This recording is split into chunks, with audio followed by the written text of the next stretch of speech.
प्रधानमंत्री नरेंद्र मोदी प्रजुक्ति विद्यार विकास एवं देशर आत्मनिर्भरशीलता को आगे नेबारे भारतर युव उद्भावक मानकर गुरुत्वपूर्ण भूमिका रही बोली कहते। प्रधानमंत्री कहते गत 11 वर्ष मध्य एक विश्वस्तरीय प्रजुक्ति विद्या केन्द्र भाव भारत उभा होईछि एवं डिजिटल इंडिया आम देशर युवपीढ़ी को नव सृजनर उपयोग करने लगी सशक्त करिछि।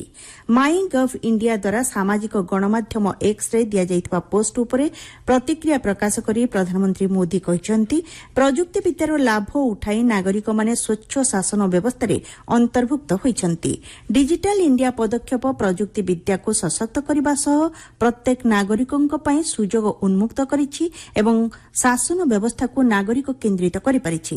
प्रधानमंत्री कहते भारत दुर्गम अंचल इंटरनेट सुविधा ठारू आरंभ करी वास्तव समय डिजिटल पेमेंट क्षेत्र में घटुथिबा परिवर्तन में विश्वर नेतृत्व नेउछि। श्री मोदी डिजिटल इंडियार 11 वर्षर यात्रा को समावेशी अभिवृद्धि नवसृजन एवं डिजिटल सशक्तिकरण भाव वर्णना करिसेंति।